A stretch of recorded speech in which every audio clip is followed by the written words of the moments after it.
Hello बच्चों, चलिए प्रश्न को पढ़ते हैं। यहाँ लिखा है, यदि विभिन्न त्रिज्याओं के साबुन के दो बुलबुले परस्पर संपर्क में आते हैं तो पहला विकल्प है कि वायु छोटे बुलबुले से बड़े बड़े बुलबुले से छोटे बुलबुले में प्रवाहित होती है जब तक कि दोनों के आकार समान नहीं हो जाते। फिर बच्चों बी विकल्प है कि बुलबुलों के आकार वही बने रहते हैं। सी विकल्प है कि वायु छोटे बुलबुले से बड़े में प्रवाहित होती है तथा बड़ा बुलबुला छोटे के घटने पर बढ़ता जाता है।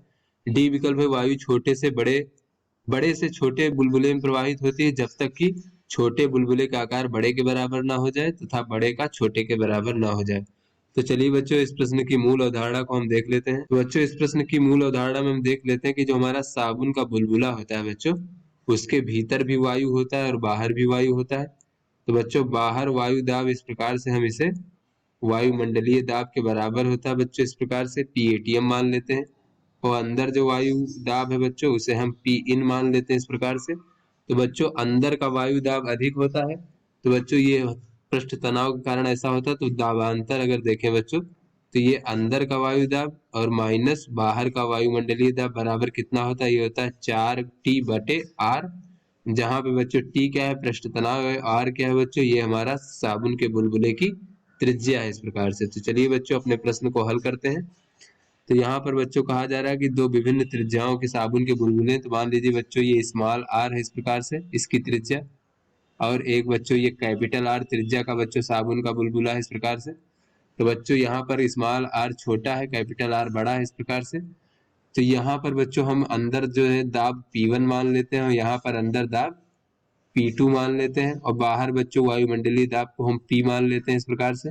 तो इस साबुन के बुलबुले के लिए अगर हम दाबांतर देखें तो P1 माइनस P बराबर हो जाएगा 4T/r। इसको हम समीकरण 1 मान लेते हैं।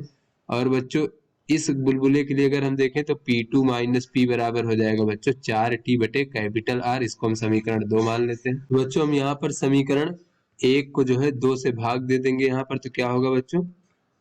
बच्चों, 1 को 2 से भाग देने पर हो जाएगा P1 माइनस P भागे P2 माइनस P बराबर बच्चों 4T से 4T कट जाएगा, और ये हो जाएगा बच्चों कैपिटल R भागे स्मॉल r। तो बच्चों, यहाँ से अगर हम देखें तो ये कैपिटल R भागे स्मॉल r हो जाएगा हमारा, ये बड़ा होगा इसका मान 1 से। तो यहाँ से बच्चों हम कह सकते हैं कि जो P1 माइनस P है बच्चों, और भागे P2 माइनस P है, इसका मान भी 1 से बड़ा होगा।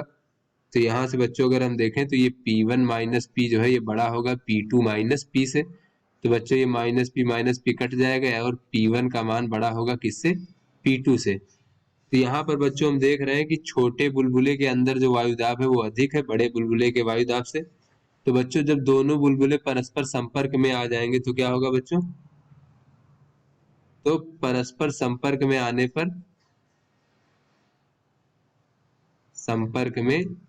पर चूंकि बच्चों छोटे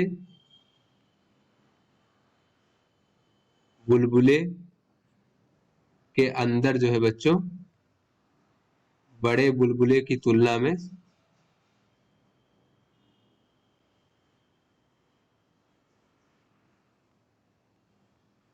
वायु दाब का मान अधिक है बच्चों।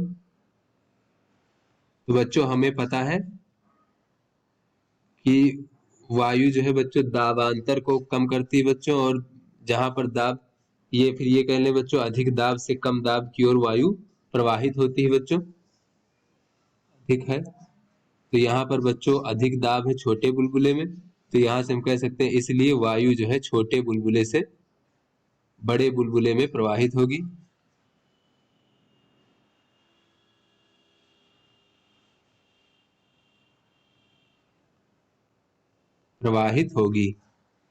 तो बच्चों, जब छोटे से बड़े में प्रवाहित होगी तो छोटे वाले बुलबुले का आकार छोटा होगा और बड़े वाले बुलबुले का और बड़ा होगा।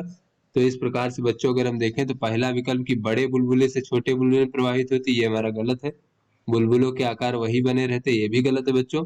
वायु छोटे बुलबुले से बड़े में प्रवाहित होती है तथा बड़ा बुलबुला छोटे के घटने पर बढ़ता जाता है, ये हमारा बच्चों सही विकल्प है।